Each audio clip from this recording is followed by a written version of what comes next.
7:30 বাজতে না বাজতে কী পরিমাণ রোদ্দুর উঠে গেছে দেখো। এখন ঘুম থেকে উঠলাম, আজকে শনিবার। নমস্কার, আমি লিপি, চলে এলাম আর একটা নতুন ব্লগ নিয়ে। আজকে সকালবেলা কিন্তু দারুণ রোদ্দুর উঠেছে। তো সকালবেলা ঘুম থেকে উঠে প্রথমে জানলাটা খুলে দিচ্ছি। উঠেছি আর কিছুক্ষণ আগে। আমার ছোটো মেয়েটা তো আমার সঙ্গে সঙ্গে উঠেছে, তোমাদের তো বলেছি। বাচ্চারা এটাই করে থাকে, শুধু আমি আমার মেয়ে বলে বলছি না। আমি ছোটোবেলায় দেখেছি আমার কাকিমারা, আমার কাকিমার বাচ্চা কাচ্চাগুলো, এরা সেই 7 সকালে উঠে পড়তো, উঠে ক্যাঁ ক্যাঁ করতো, আর আমি পাশের ঘর থেকে গিয়ে সেখানে হানা দিতাম। আমার খুব ভালো লাগতো যে ভাই বোন সকাল সকাল উঠে পড়েছে, ওদের সঙ্গে সময় কাটাবো। তো এখন বুঝতে পারি যে মাদের আসলে কত কষ্ট হয়। সারা রাত ধরে বাচ্চারা একটু পর পর খায়, ওদের জন্য উঠতে হয়। তারপরে যদি আবার ভোরবেলা উঠে পড়ে, ওরা তো একটু পরে ঘুমায়, কিন্তু মাদের খুব কষ্ট হয়ে যায়। তো দেখো এখানে আমার মেয়েরা সবাই উঠে পড়েছে এখন। পিসিও চলে এসেছে, পিসির কাছে ছোটো মেয়েকে দিয়ে দিয়েছে। বড় মেয়ে উঠে ফ্রেশ ট্রেশ হচ্ছে, ও তো স্কুলে যাবে। আমি বিছানার ছেড়ে সমস্ত গোছগাছ করে নিলাম, ওর ইউনিফর্মও গুছিয়ে নিলাম। আজকে শনিবার চলে আসবে তাড়াতাড়ি, অল্প সময়ের জন্য স্কুল 1টা পর্যন্ত। তবে আমার মেয়ের একটা জিনিস আছে, সেটা হচ্ছে স্কুল কামাই করতে একদম পছন্দ করে না। শুধু আমার মেয়ে না, অনেক বাচ্চারাই আছে এরকম। আবার কিছু কিছু বাচ্চা আছে যারা দেখবে স্কুলে যেতে পছন্দ করে না। আমার মেয়ে যখন সকালে ঘুম থেকে উঠতে একটু ঝামেলা করে, আমি শুধু বলি কি তাহলে ঠিক আছে, ঘুম থেকে উঠতে ইচ্ছা করছে না, স্কুলে যেতে হবে না। সঙ্গে সঙ্গে লাভ দিয়ে স্কুলে যাওয়ার জন্য উঠে পড়ে ও স্কুলে যাবো বলে। আর এটা কিন্তু একদম ছোটোবেলা থেকে, এমন না যে একদম ছোটো বয়সে যখন নার্সারি ছিল তখন স্কুলে যাবো না করতো। ও একদম ছোটোবেলা থেকে স্কুলে যেতে খুব পছন্দ করে। তো দেখো ওকে রেডি করে দিলাম, রেডি করে দিয়ে এবার ওর জলের বোতল টিফিনটা গুছিয়ে, টিফিন তো নেই আজকে, জলের বোতলটা গুছিয়ে দিচ্ছি। তবে যে বাচ্চারা স্কুলে যেতে চায় না তাদের কিন্তু একটু খোঁজ খবর নেওয়া উচিত, তাদের বাড়ির লোকের, যে কেন বাচ্চা স্কুলে যেতে চায় না, সেই কারণটা কিন্তু খুঁজে বের করা উচিত। আমার মেয়ে যেমন স্কুলে যেতে খুব পছন্দ করে, হঠাৎ করে এর মধ্যে কয়েকদিন বললো কি মা স্কুলে যাবো না, স্কুলে যেতে চাইছে না, কী কারণ আমি বুঝতে পারলাম না। তখন খোঁজ খবর নিয়ে যেটা জানতে পারলাম, ওকে জিজ্ঞাসা করার পরই ও বললো যে স্কুলে 2-4 জন থাকে না, 2-1টা দুষ্টু বাচ্চা বা 2-1টা বাচ্চা থাকে, তারা ওকে বিরক্ত করছিল, কিছু একটা বলেছে, নিকটেম টিকটেম বলে ডেকেছে। তাতে আমার মেয়ের খুব রাগ হয়ে গেছে, ও আর স্কুলে যাবে না। তারপরে তো আমি ওকে বোঝালাম, একদিন চেষ্টা করলাম যে ও যাতে নিজে হ্যান্ডেল করতে পারে। তো হ্যান্ডেল করে দেখলাম যে তারপরেও এসে মুডটা অফ থাকছে স্কুল থেকে আসার পরে। অন্য সময় যেমন স্কুল থেকে এসে খুব হাসি খুশি থাকে, খেলা করে, সেটা না, মুডটা অফ। তারপরে তখন ওর ক্লাস টিচারের সঙ্গে কথা বলা হলো, এবং তারপরে দেখা গেল যে ওই যে বাচ্চা দুটোর কথা বলা হচ্ছে, তারা নাকি অনেক বাচ্চাদেরই এরকম করে বিরক্ত করে। তো যাই হোক, বাচ্চারা তো বাচ্চাদের মতো করবেই। তবে আমি বলবো যেটা বাড়ির লোকেদের এইসব ব্যাপারগুলো একটু খেয়াল রাখা উচিত। যেসব বাচ্চাদের বিরক্ত করছে তাদেরও, বা যেসব বাচ্চারা গিয়ে বিরক্ত করে তাদের এগেনস্টে যদি এরকম নালিশ আছে, তাদের অবশ্যই খেয়াল রাখা উচিত যে বাচ্চাগুলো কেন এরকম করছে। নিশ্চয়ই তাদের কোনো প্রবলেম থাকে বাড়িতে বা কোনো জায়গাতে, যার কারণে তারা সেই ফ্রাস্ট্রেশনটা স্কুলে গিয়ে বার করে। সত্যি বলছি, বাচ্চা মানুষ করতে গিয়ে বুঝতে পারছি যে বাচ্চা মানুষ করা কিন্তু অতটাও সোজা কাজ নয়। যথেষ্ট ধৈর্য ধরে, যথেষ্ট বুদ্ধি খরচ করে এইসব বাচ্চা মানুষ করাটা করতে হয়। তো দেখো এদিকে আমার মেয়ে স্কুলে বেরিয়ে যাওয়ার পর নিচের যা কাজকর্ম ছিল সেগুলো সেরে ছাদে এসেছি।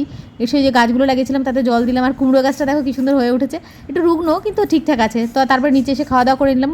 মাছের মাথাতে মুগ ডাল হয়েছিল, তো সেটা দিয়ে একটুখানি ভাত খেয়ে নিলাম। ভেবেছিলাম মাঝখানে যে ভাত খাবো না, কিন্তু সেই ওই কি আবার নিজের জন্য কি আলাদা করে করব, আবার সেই ভাতই খেয়ে নিই। তারপরে মেয়ের জন্য সামনে মেয়ের সেকেন্ড টার্ম পরীক্ষা আছে, তো সেই জন্য ওর জন্য কিছু কোশ্চেন রেডি করে রাখছি আমি, যেটা আমি আমার মতো করে সময় মতো করে ওর জন্য কোশ্চেন রেডি করে রাখি। ও যখন সময় পায় তখন সেগুলোকে সলভ করে রাখে। তারপরে আমি স্নান করতে চলে এলাম। আমার ছোটো মেয়ের কিন্তু এর মধ্যে স্নান করানো, খাবার রেডি করে দিয়েছি একবার। দুপুরের সকালের খাওয়াটা তো দেখলে, দুপুরের ওকে যা খাওয়ানোর খাইয়ে দিয়েছি। তারপরে পিসি এখন ওকে ঘুম পাড়াচ্ছে, আর আমি চলে এলাম স্নান করে ছাদে জামা কাপড়গুলো মেলতে। একটা বাচ্চা স্কুল লাইফটা আনন্দে থাকাটা কিন্তু ভীষণ জরুরি। স্কুল লাইফটা সব থেকে সুন্দর একটা সময় একটা জীবনে। নিজেদের জীবনটা গিয়ে একটু খেয়াল করে দেখলে বুঝতে পারবে যে স্কুল লাইফটা সব থেকে সুন্দর সময়। আমারও সেটা ছিল। ক্লাস 8 পর্যন্ত আমি একটা স্কুলে পড়াশোনা করেছি। সেই স্কুলের লাইফটা আমার ছিল সত্যি গোল্ডেন টাইম যেটা বলে সেটা।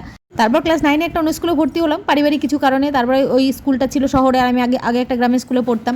তো ওই ভালোর জন্য আমাকে ওই শহরের স্কুলটাতে ভর্তি করা হলো, কিন্তু সেটা আমার জন্য খুব একটা ভালো হলো না। কারণ আমার মনের দিক থেকে একদমই ভালো লাগতো না। ক্লাস 8 পর্যন্ত একটা স্কুলে পড়াশোনা করেছি, সেখানে বন্ধু বান্ধব, আর 9-এ এসে নতুন বন্ধু তৈরি করা একটু অসুবিধাই হয়েছিল আমার জন্য। তারপরে গ্রামের মেয়ে শহরে এসে সেখানে অ্যাডজাস্ট করতেও খুব সমস্যা হয়েছে। তো সেই কারণে ওই সময়টা ক্লাস 9, 10, 11, 12 সবাই খুব আনন্দে কাটায়, কিন্তু আমার সেই সময়টা খুব একটা ভালো কাটেনি। বিভিন্ন কারণে, পারিবারিক অনেক কারণও ছিল সেই সময় ভালো না থাকার। তো সেই কারণে আমি চেষ্টা করি কি বলতো, আমার মেয়ের স্কুল লাইফটা খুব সুন্দর কাটুক। তোমাদের সঙ্গে কথা বলতে বলতে দেখো আমি চলে এসেছি ঠাকুর ঘরে। এখন পুজো দেবো। পুজো দেওয়ার পরে আমার মেয়ে কিন্তু এখন স্কুল থেকে আসেনি। আমি শনিবারের দিন বিশেষ করে বেশ তাড়াতাড়ি স্নান করে নিই, কারণ ও স্কুল থেকে আসে 1টার সময়, 1টার সময় ছুটি হয়, 1টা 10-15-এর মধ্যে চলে আসে। তো আমি চেষ্টা করি যে ও স্কুল থেকে আসার আগে এদিককার কাজকর্মগুলো যতটা গুটিয়ে রাখা যায়, কারণ স্কুল থেকে আসার পরে তারপর একসঙ্গে সবাই মিলে খাওয়া দাওয়া করে নেবো। আরও একটা কারণে তাড়াতাড়ি পুজোটা সেরে নিলাম, সেটা হচ্ছে আজকে যে মাছ রান্না হয়েছে সেটা আমার মেয়ে খাবে না, ছোটো মাছ রান্না হয়েছে। তো ওর জন্য একটু পনির ভাজা করবো। আর দেখো ছানা জিলিপি খেতে খেতে পনিরটা ভাজা করছি। 2টো ছানা জিলিপি ছিল, আমার ননদের বাড়ি থেকে পাঠিয়েছিল 2-4 দিন আগে। তো 2টো ছিল, একটা আমার হাজব্যান্ড খেলো আর একটা আমি এখন খাচ্ছি। আর দেখুন মেয়ে চলে এসছে। এখন খাওয়া দাওয়ার পরে আমি ছোটো মেয়েটাকে একটু শুয়ে রয়েছি, আর বড় মেয়েটা বাইরে বসে একটু টিভি দেখছি। একটুখানি টিভি দেখবে, তারপরে ও চলে আসবে। এসে তারপরে তিনজনে মিলে ঘুমাবো না, আমার বড় মেয়ে তো ঘুমাতে চায় না, ছোটো মেয়েটাকে ঘুম পাড়াবো। এদিকে দেখো ছোটো মেয়েকে ঘুম পাড়াতে গিয়ে আমি ঘুমিয়ে পড়েছি, উঠতে উঠতে অনেক দেরি হয়ে গেছে, প্রায় 5:30টার কাছাকাছি বাজে। ঢাকের আওয়াজ শুনে ঘুম ভাঙলো। আর আমার বিছানার অবস্থাটা দেখেছো কী অবস্থা হয়ে রয়েছে। আমার ছোটো মেয়েটা এখন বাইরে ব্যালকনিতে, ও উঠে পড়েছে একটু আগে, আমার ছোটো মেয়েটা পিসি নিয়ে গেছে, ব্যালকনিতে দাঁড়িয়ে আছে, আমি একটু শুয়েছিলাম। তারপরে ঢাকের আওয়াজ শুনে আমরা দুজনে মিলে যাচ্ছি। ঢাকের আওয়াজে মানে আমাদের এখান থেকে বাড়ির ঠাকুরের মন্দির থেকে প্রতি রোজ শনিবার এই কয়েকটা বাড়িতে মানে আসে ওরা। তো বাবা অন্যান্য দিন টাকা দিয়ে দেয় এখানে, আর যেহেতু বাবা এখন ঘুমাচ্ছে সেই কারণে আমার মেয়ে গেছে, আমার মেয়ের সঙ্গে আমিও এসেছি। এসে বাইরেটা দেখতে বেশ ভালো লাগছে, কিন্তু বেশিক্ষণ আর দাঁড়াবো না, কারণ সন্ধ্যা দিতে হবে, অলরেডি বেশ অনেকটা দেরি হয়ে গেছে।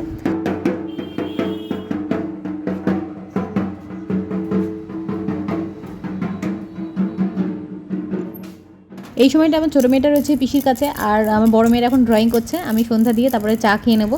চা কিন্তু আজকে খাওয়া হয়নি, অন্যান্য দিন আমি চা খাওয়ার পরেও সন্ধ্যা দিতে যাই, যেদিন যেরকম পরিস্থিতি হয় বা সময় থাকে বা কোনো দিন চা খেতে ইচ্ছা করে চা খেয়ে যাই। তো এখন দেখো চাটা খেয়ে এখন এই যে বসবো মেয়েদেরকে নিয়ে। মেয়ের বিছানাটা এই সময় আমি মোটামুটি করে রাখি, কারণ এরপরে একটু পরে আমার ছোটো মেয়েটা আবার একটু ঘুম দেবে। আর আমার ছোটো বিছানাটাকে ইগনোর করো, ওই বিছানার পর সমস্ত জঞ্জাল কিছু থাকে, জিনিসপত্র থেকে শুরু করে আমার মেয়ের খেলার সমস্ত কিছু।